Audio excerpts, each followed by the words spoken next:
Hi there, I'm Chewy from Voivod and you're watching Impact Channel.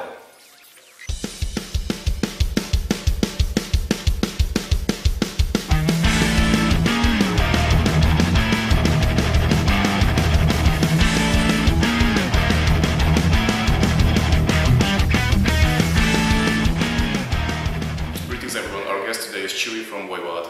Hello, welcome back to Hungary. Hey, thank you very much. How are you doing? How is the tour? Great, doing great. Actually, so far it's the beginning of the tour.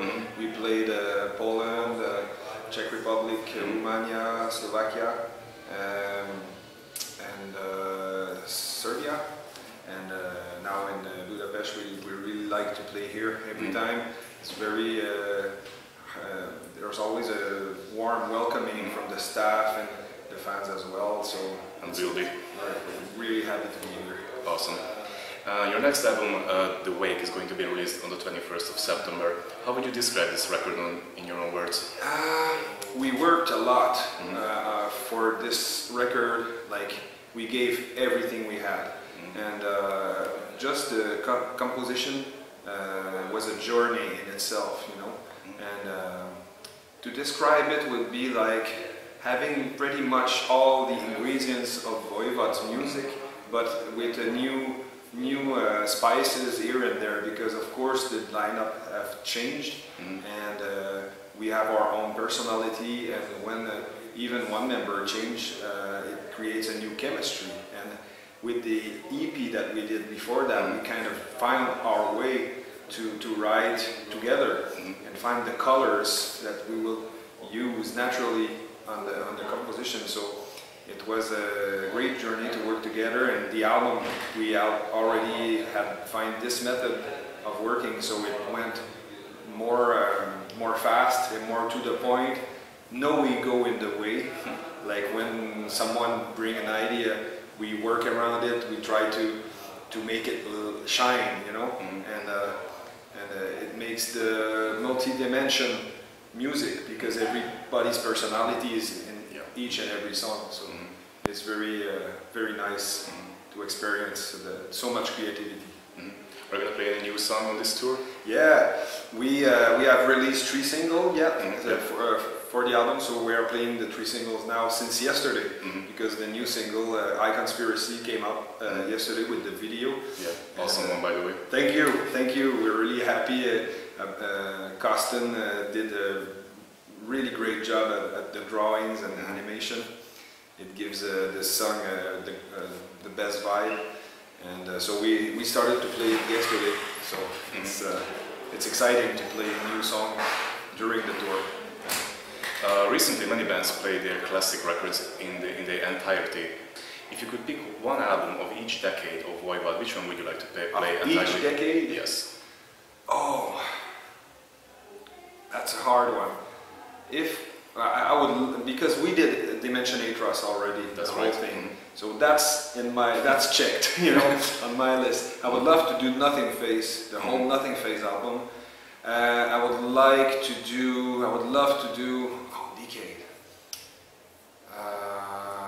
I would like to do The Outer Limits, of course, and Phobos, but it's a different direction with vocals and everything. Maybe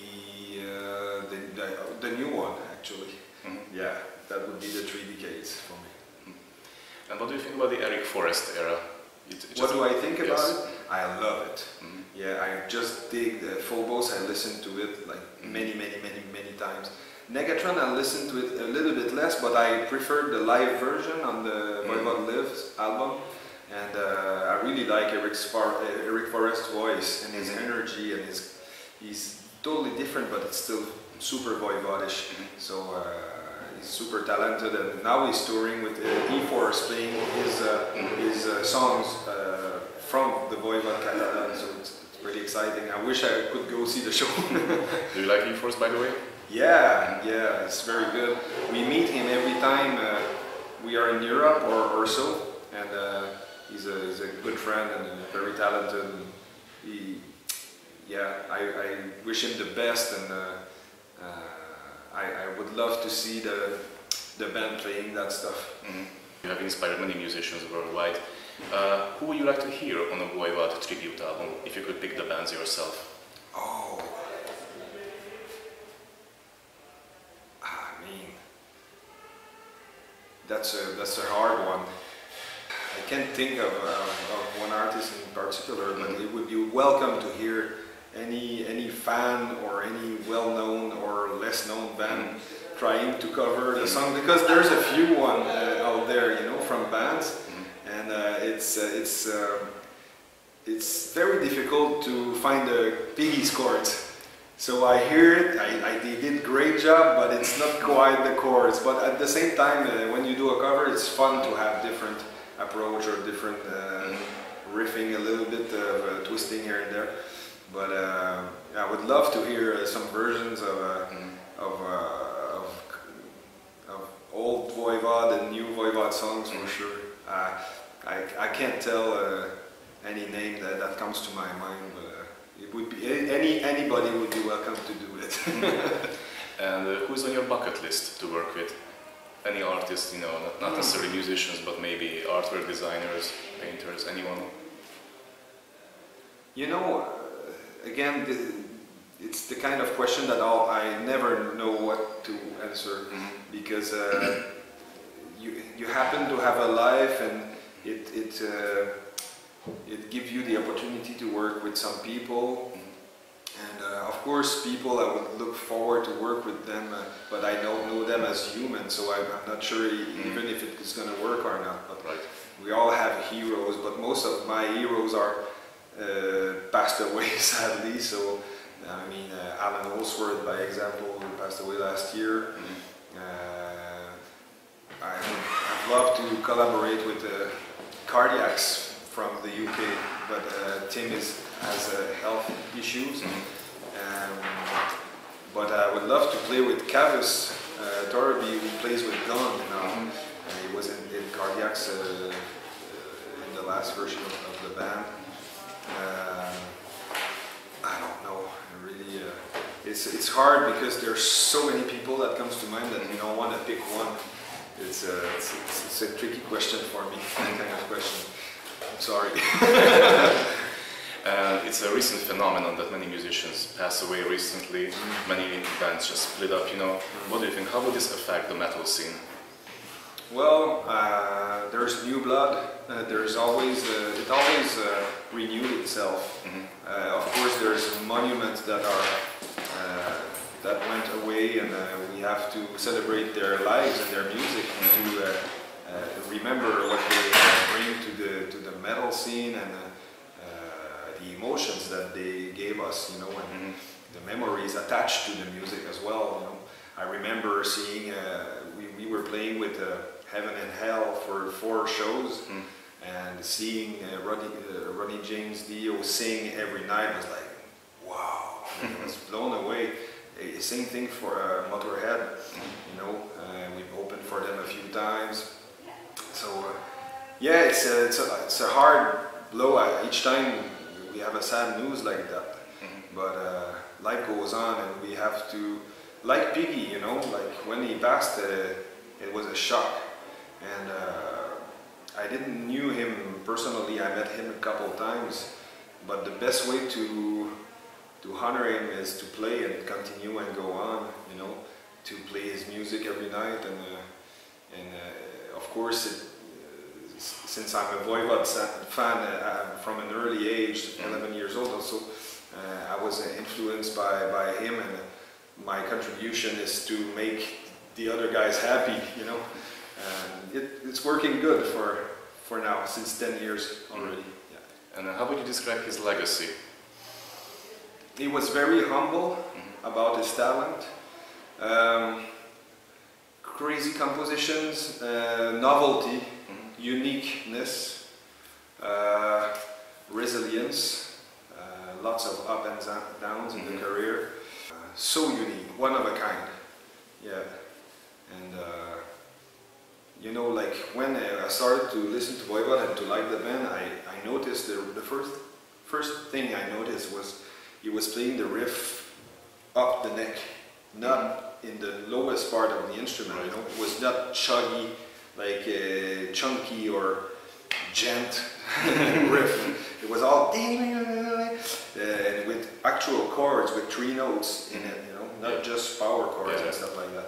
Of course, there's power chords in Voivod, but I was like, what the hell is going on? You know, it sounded almost like a keyboard chords, and the bass was complementary to that. That's the first thing that blew me away from the music. Let's talk about your gear now. What do you use on stage and what do you use in the studio?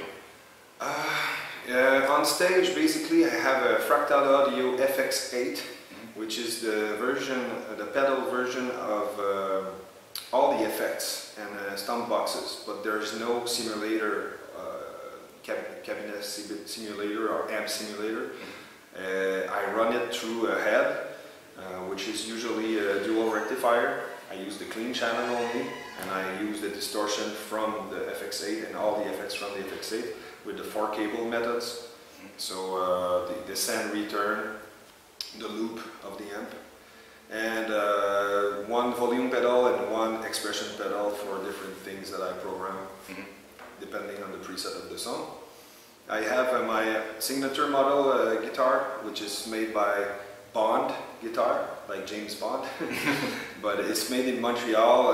The luthier is a friend of mine, Louis-Philippe Bond, and he designed it. We designed it together, but he has the most incredible piece of wood at his shop, so we can choose which one, you know. So it looks amazing. The wood, he always came up with some very special type of wood. Is it mahogany? The body is mahogany, but the top is made of wood that I don't know the name of the tree, but it find it on the internet. It comes from New Zealand, and it was found under a crust of lava that was covering the whole forest, and they discover old trees underneath that, and they sell it for instruments or furniture or stuff like that. So it's very fragile, but it's the top, and it's not a hardwood, so the sound is not so trebly, you know. So it sounds very good, and it looks amazing. What about the strings? What about the strings? The strings, I use Ernie balls, 10 to 46. Yeah. What do you think about scallop shell frets? I tried it maybe one time or once or twice, but it's not my thing. It feels strange to me.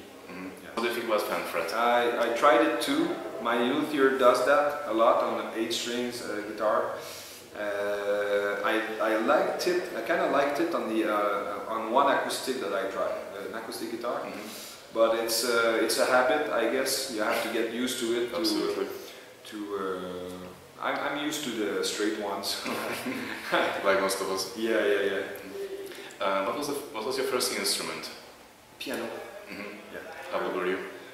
Around 7, 6, 7, 8. Do you remember your first guitar? Yeah, it was a piece of shit. I bought my first guitar, I was around 11 years old, because I saw the video of Voivod, Ravenous Medicine, and I was impressed by they made their own instrument at the time, and there was all cuts in the wood here and there with the red tape. I was like, whoa, I want a guitar, I wanted to do just that in life, you know, I want to play and have a band. So I went to the store and I earned money from being a paper boy. It was very bad money, but after 1 year I could buy the cheapest guitar in the store. It was a Profile, and it was made of some wood, and it was an awful guitar, but my challenge was to make it sound good. And at first I didn't have an amp, because I didn't have any money to buy an amp, and so I used the neck on a cardboard box. I put the neck on a cardboard box, so the vibration of the string go through the neck to the box, and the box was my amplifier. Smart. And I could do that on the walls as well, when the walls were, when there's space in the wall, not that one.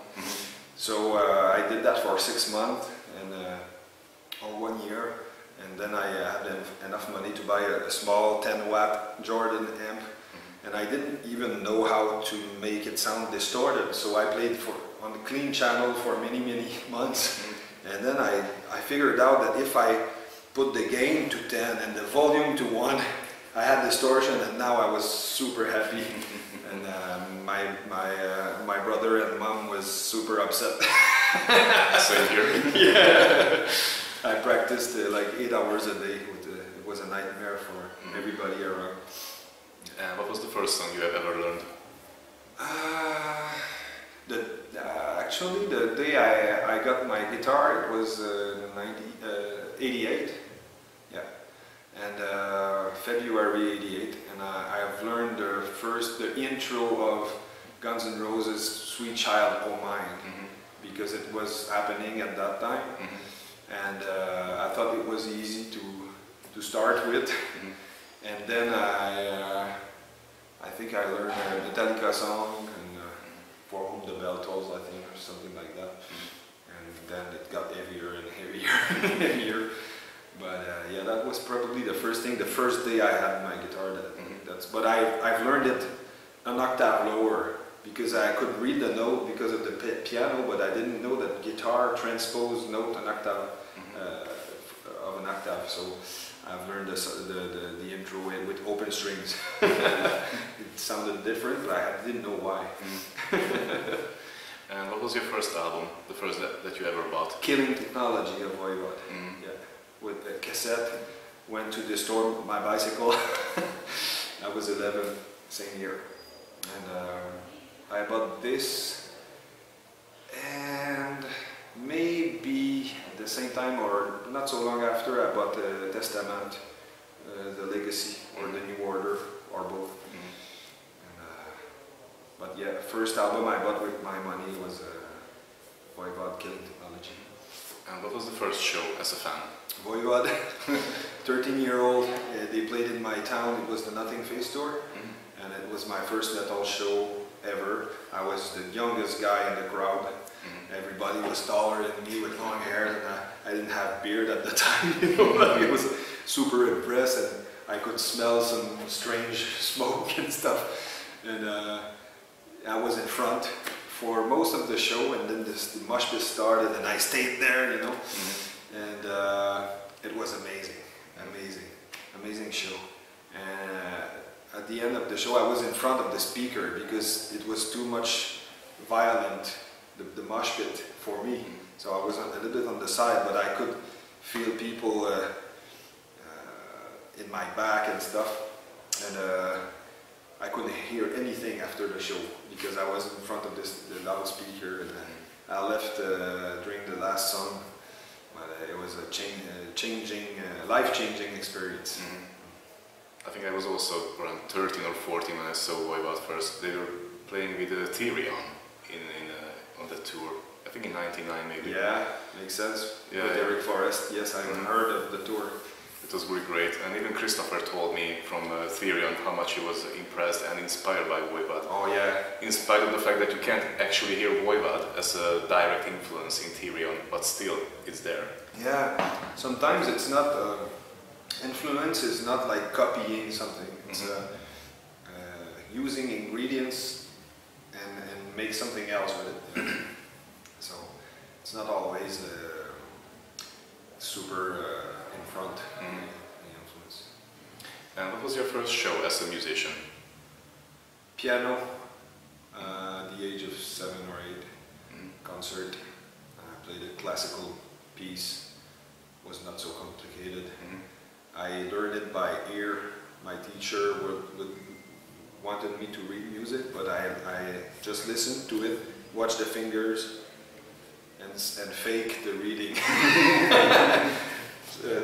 I guess she didn't notice, but and the first guitar was in my own band, Martyr, and I was a 14-year-old, and it was 2 compositions and a Metallica song, only 3 songs. And what was your first show like with Voivod? My first show with Voivod was 10 years ago, and in July.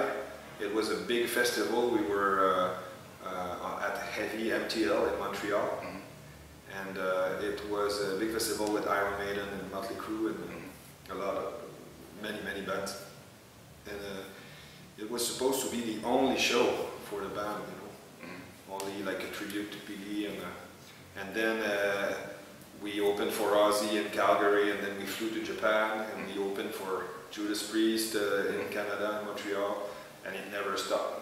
And I celebrated my 10 years in the band this summer at the same festival we started 10 years ago. So it was a good feeling. Where did you get your stage name, by the way? It's a long story. No, it's not a long story. It's a long time ago. I was fooling around on the drums in another band as a drummer. And the guitar player thought I looked, because my hair was long and I screamed loud, and he thought that I looked like Chewbacca. So he started to call me Chewy, and it didn't really stick.